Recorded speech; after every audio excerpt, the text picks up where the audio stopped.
Hey everyone, so this is going to be part 2 of Ben 10's villains. These are the final 10 villains that were introduced in the season 1 of the Ben 10 series, of the original series.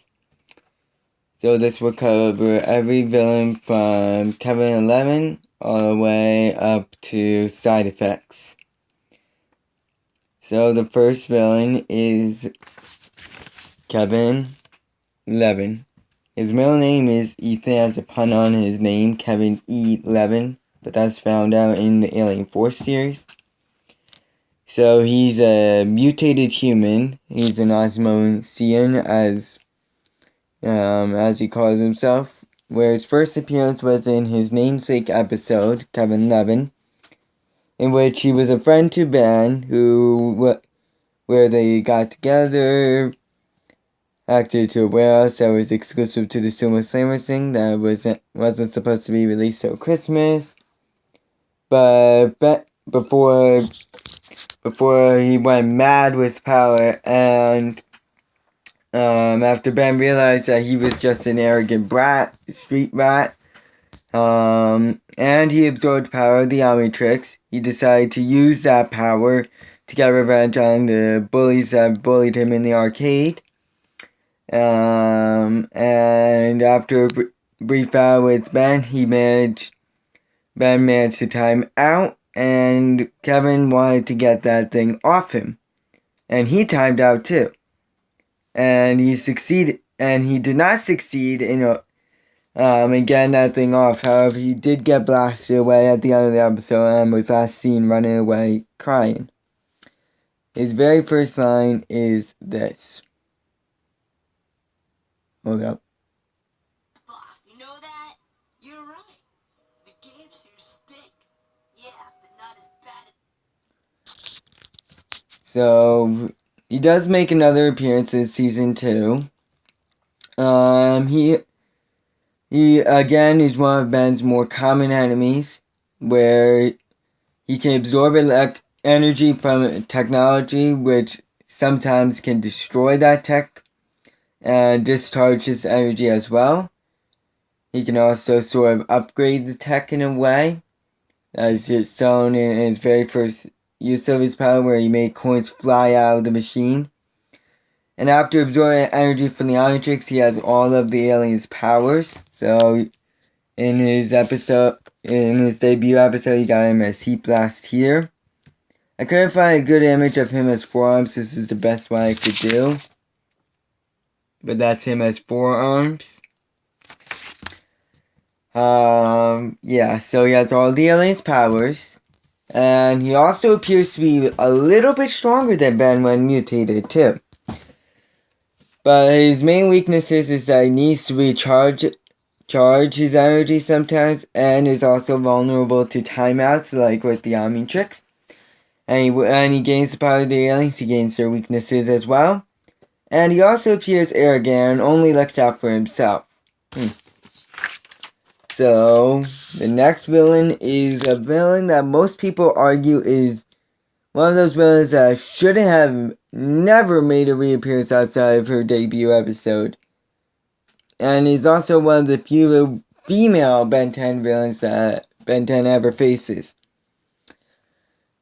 Her name is...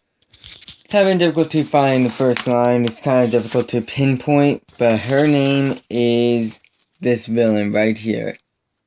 This is Rojo, who is a human, but when merged with the droid, looking like this.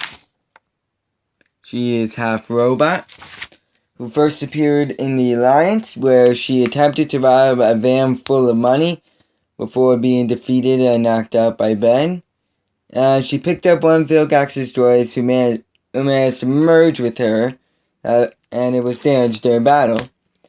And she went on a robbing spree. But then when she was robbing a jewelry store, Vilgax got in touch with her and told her to find the Omnitrix. And after a lot of battles, like their final one being in front of in the weight room of the police academy, she failed, and got the droid taken off of her thanks to upgrade and was arrested at the end of the episode. Her very first line is tough to pinpoint. I think it's right here. Hold up 1 second. It's kind of tough to pinpoint.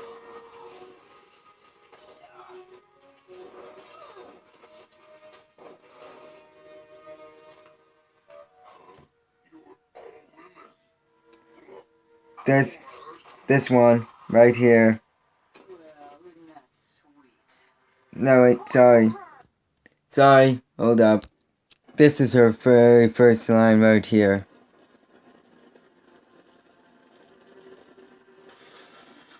Give it a sec. What are you looking at? That line right there. She does make another appearance, however some argue that she should never have made another appearance, that she is one of Ben 10's weakest enemies. So she does have a laser gun, and with the drone she has lasers on her shoulders, she can fly, she has the Omnitrix tracker when activated, she has a super jump, she is durable, she has strength, and she has sharp claws as well. So weaknesses is that when she's in her droid state, she is single-minded getting Omnitrix, and she's also single-minded getting whatever she wants. Her claws can pulverize stuff, which often disappoints her, as they were able to pulverize diamonds. And when Vilgax talks to her, she is severely weakened with a headache. And with drones, she's vulnerable to heat, and that gains any weakness that the drones ever have. Okay? So, the next 4 villains all first appear in Last Laugh, with the first one being... The first one is this villain right here. Sorry, he's a little cut out. He is a mutated human named Thumbskull, whose first appearance was in Last Laugh, where he was one of Zombozo's goons who robbed people blind during Zombozo's feeding on laughter. And when they met a second time in the episode outside the Big Top, he attempted to stall Ben outside the Big Top, but he was the very first one who got knocked out. Referring to Muscle a lot of stuff. His very first line is this. Wait. Sorry that was a little chopped, but you still have understood it. So, these next 3 people have made another reappearance later on. But he's one of Ben's more interesting enemies, as he only has a very few powers. He is only very super strong. He also has a super slam attack, and he's very durable, as he was able to bend a bar on his neck with no visible pain. However, he's not the brightest bulb in the pack, being one of Ben's dumbest enemies, in a way. Even that brain fungus in the second season was smarter than him. So the next one is the second female villain introduced, and her name is Frightwig, who is another mutated human who first appeared in Last Laugh, where she was again one of Zombozo's goons who robbed people blind during the circus. And she also was one of the goons who attempted to stall Ben outside the Big Top during their second appearance in the episode, but she tripped on a ball launched by an upgrade version of a ball launcher, and she got wrapped up in her own hair. Again, she makes another appearance in the original series, but in Season 1, she never makes another reappearance. Her very first line is... It's payday!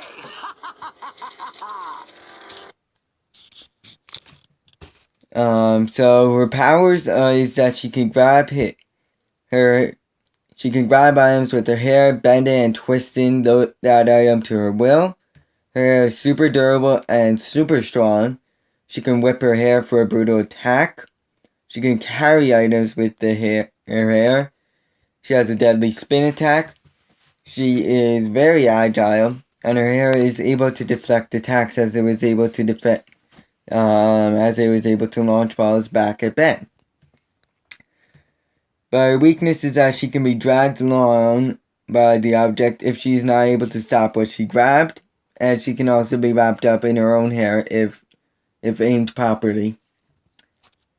The final circus freak, that's what they're called, the trio, Dumbskull, Frightwig, and the next one, they're called the circus freaks. The next circus freak is, the final circus freak is one of Ben's more powerful villains. This guy right here.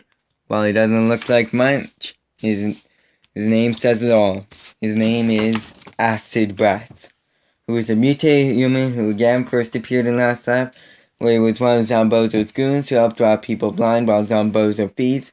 And in their second appearance in the episode, he attempted to stall Ben outside the big top, but got a ball wedged in his mouth and was knocked out later.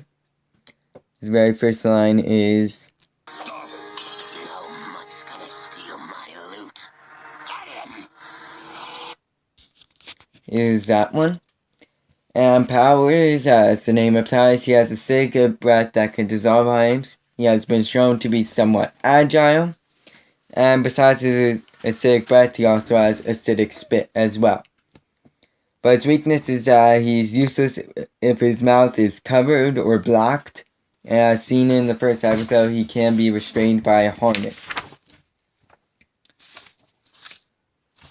The final villain to be introduced in this episode is one of Ben's most creepiest enemies ever, Zombozo the Clown, who is a human, but mutated human, possibly an alien. No, Ben 10 fans have been arguing about his species for a long time. Who first appeared in Laugh Tap, where he attempted to make his show go to the big city so he can have an endless supply of food. That's people's happiness by using his cyclone.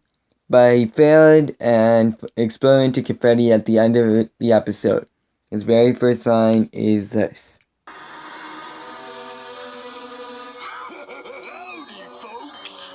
Are you ready to laugh? Perfect. You're gonna knock 'em dead.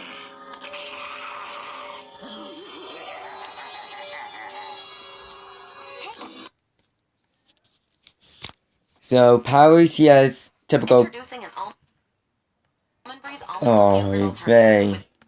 Sorry, that was an ad. So powers, he's got typical clown tricks that you see in everyday clowns. I'm not going to list all of them. He can fly when hooked to his cyclone. He can teleport via confetti. He has been shown to be strong. He is very smart as he is able to build the cyclone to drain people's happiness. And he also is able to create illusions. And, I mean, look at this guy. He is terrifying looking. I don't know why anybody would laugh at this guy. He is terrifying. Look, he's even got yellow teeth. But his one weakness is that while he acts brave, he is one of Ben's most easily frightened enemies. So we got 4 villains left. The next one is Ben's most powerful enemy. Ben's most powerful enemy ever is this guy right here. Hex, who is a human who first appeared in Lucky Girl where he attempted and succeeded in attaining the Archimedes, but after battling Accelerator he had to get back the luck charm which was knocked off during the fight. Obtained by Gwen, who became the hero known as Lucky Girl. And after some trickery, he managed to get back the lucky charm and almost succeeded in his plan to destroy the town, but was knocked out in the fight and was trapped in a coffin and arrested later. His charms were destroyed at the end of the episode, but his staff was nowhere to be seen at the end of the episode, leaving leaving me wondering what the hell happened to it and how Truncaster managed to get it. We'll get to that in the next season or the season after. His very first line is, The Arcana book of spells, all of its power shall soon be mine.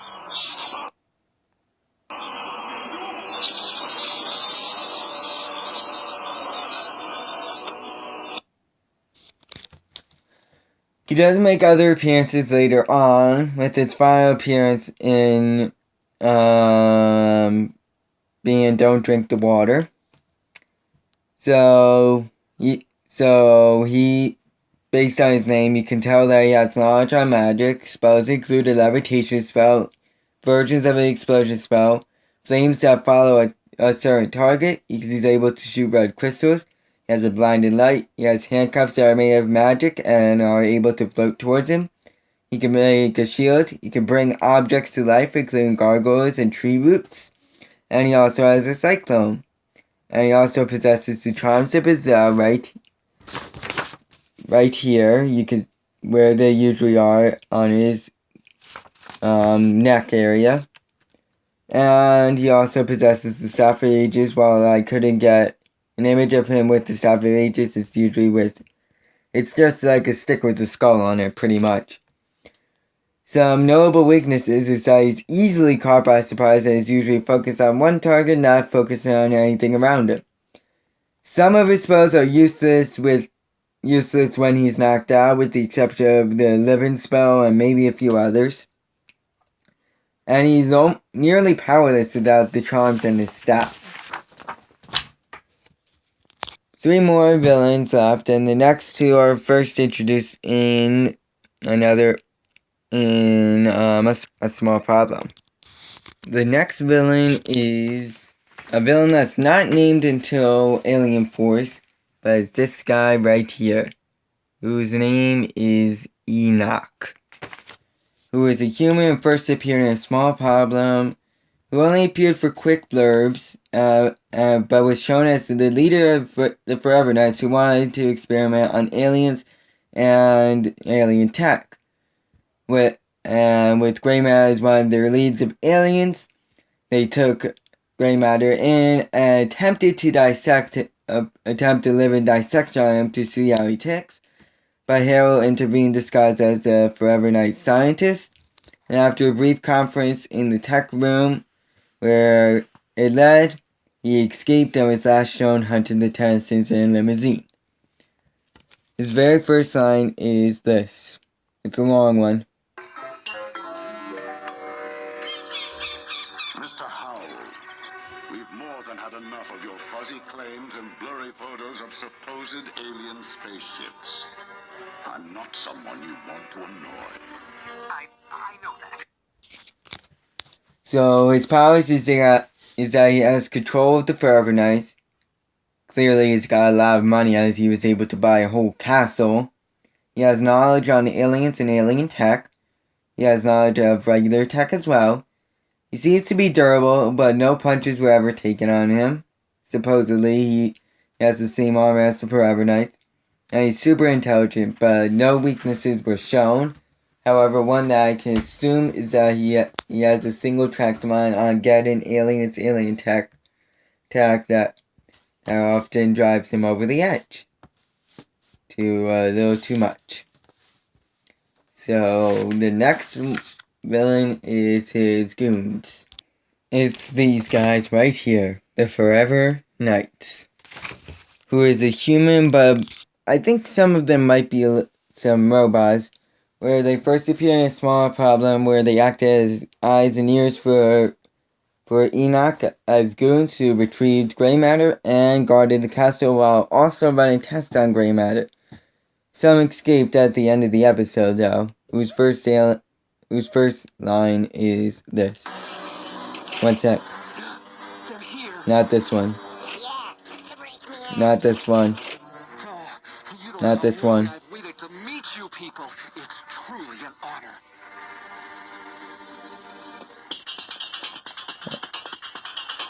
Wanna ring the doorbell? I'll knock. Hold up. I'll let you know, man. Where's the alien? That line right there. Sorry, it's hard to pinpoint. So powers, they have knowledge on aliens and alien tech. They have knowledge on regular tech as well. Some are equipped with a laser staff. They are extremely durable. Some are expert scientists. They are super intelligent. And some are equipped with a laser sword and shield as well. So, but they can be knocked out with enough force. And unfortunately, I couldn't find an image of the Forever Night Scientists. But you can watch their debut episode, Small Problem, if you want. And see for yourself. One last villain was introduced in Season 1 before they decided to kick it off with Secrets and then into Season 2. And that villain is this guy right here. His name is Clancy, who is a mutated human who first appeared in Side Effects, where he battled for control of his home that was built by his grandfather, as he said, and was planned for condemnation by Councilwoman Liang. After Forearms accidentally tore it down after he literally got ants in his pants, he planned to blow up the entire city for revenge of what they did to his insects and him. But a nuclear reactor meltdown that just so happened to be conveniently in the town at the time, but failed and was frozen by a sick heat blast in his cockroach suit. He thawed out but was attempted to attack the tenants in the rest bucket, but failed after his bugs left and was knocked out and rested off screen. Line is this. So, his very first line is this line right here. Short and sweet. So his powers is that he can control bugs and order them to take or attack people. He can make the bugs make him fly. He has knowledge on bugs and what their special powers are. Like ants have super strength. Cockroaches have ability to survive nuclear reactors. He appears to be very agile. He can transport VIA bugs, and he can make a suit out of his bugs, which makes him very strong. His weaknesses is that his bugs have numerous weaknesses. As shown, they ran away from Forearms mucus, and they die. His wasps and flying insects die with water, and they are attracted to Grandpa Max's medicine, which I cannot remember the name of. But he has been shown to be too reliant on his bugs, and also is very emotional to his bugs, often lashing out in anger if one of them is dead or is killed. Thanks for watching, and I'll see you guys in the final 2 episodes of Ben 10. So long.